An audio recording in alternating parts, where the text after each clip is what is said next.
Hey there, my name is Chris, the Novice Dungeoneer, and right now we're going to talk about the character sheet.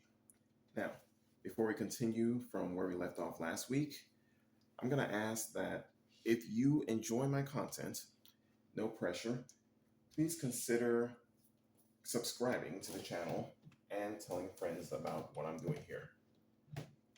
Now, without any further ado, we're going to look at a character sheet I literally started a few minutes ago. I'm going to zoom in a little bit. Now, I have the numbers from where I was rolling dice last week, and I put them on this character sheet right here. We got a strength, which was rolled as a 17. Yeah, and that's a +3. Dexterity and Constitution both rolled 15, which is +2. I put that in the little oval under each one. Intelligence was 13, which is +1. Wisdom was 9, so that's a -1. And Charisma was 12, which is +1. Now, because the character that I put together is a barbarian at level 1, and I've also put it as a background as soldier, we'll explain that later. Because he's a barbarian, their focus has always been strength, which is why the highest value I rolled went to strength. Constitution was second. I decided to go with dexterity. That was a bit rash. But right now, let's look at what we have here.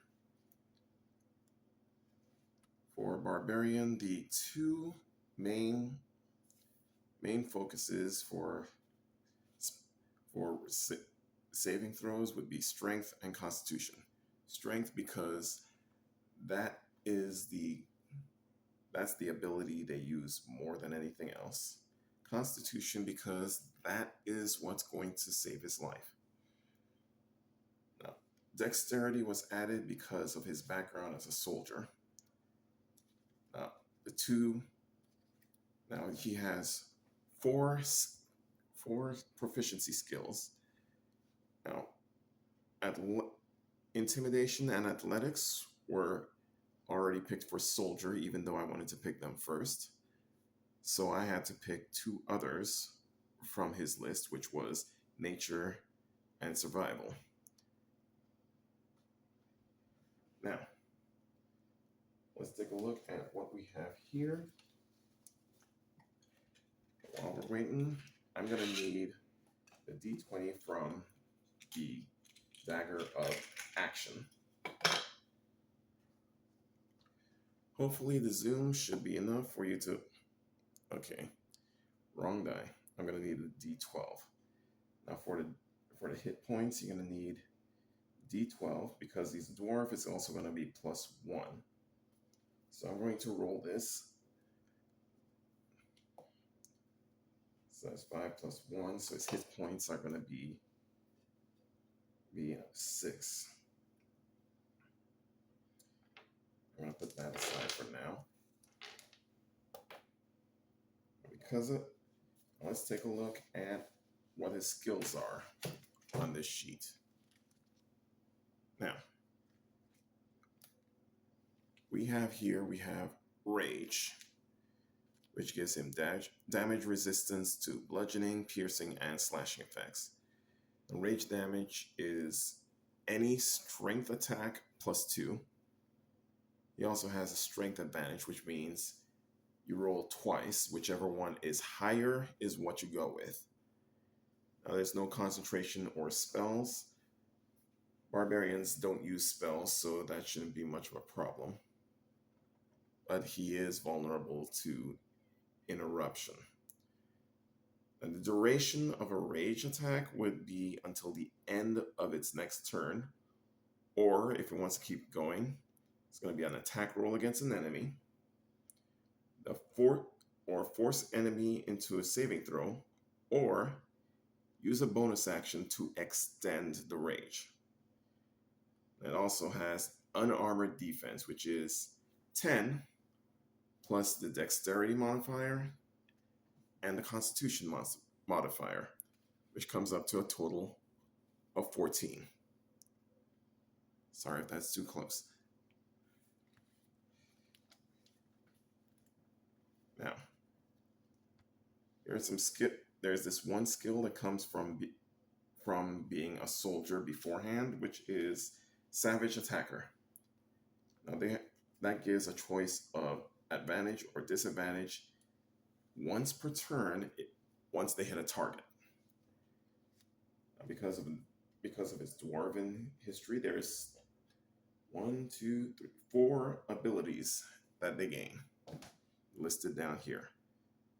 That would be Dark Vision, which is a skill used by almost every race. Humans don't have that. You got Dwarf Resilience, which means an advantage to avoid or end a poison condition. The characters can be poisoned, but being a dwarf, this character has resistance to poison. You got Dwarven Toughness, which means for every level that you get, your hit points gets a +1. And Stone Cutting, which means for 60 feet on a bonus action, you can sense the tremors in the ground. Now, also being a soldier, you have Traveler's Clothes.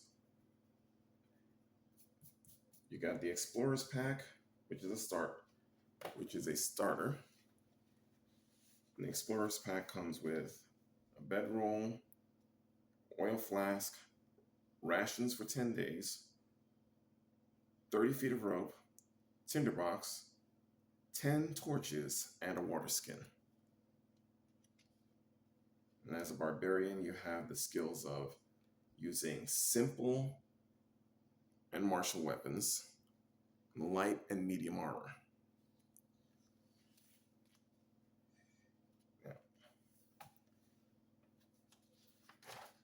Now, you may see these skills, and all of these are level 1 skills here. On the back of the page, you have a space to put additional skills as they come around. You also have a list for allies, organizations. Now, if you can draw or find someone that can draw, you can draw a picture of what the character would look like. And there's also a space for a character backstory, list of treasures you pick up along the way. Now we're going to talk about alignment, which most people don't use that much, but it affects how the character acts. For this space here, which says inspiration, that gives you a chance to roll bonus actions. The inspiration points will be given to you by your dungeon master if they think that you are acting the way that your character should act. The dungeon master will assign you some inspiration points. Now, dwarf, in general, they move at a speed of 30 feet in a minute. No, that doesn't sound like much. 30 feet, a 30-foot speed means that if you are playing the game on a board, every 5 feet, you move 1 square. So you move 6 squares with 30 feet. Now, this is a very good rundown on using a character that doesn't use magic. But as you can see here, you got the basic rundown of the character on this page. The back page for any additional things like age, height, weight, eye color, skin color, hair color. And then there's the third page, which shows you all of the spells that you would have. Again, it's a barbarian, so there is not that many there are not going to be any spells. Still, it's part of the character sheet. Now, that covers the character sheet. Hopefully, next time we're going to cover saving throws, avoiding death, everything that does with dice. Until next time, this is Chris, the Novice Dungeoneer, saying live, laugh, and game responsibly.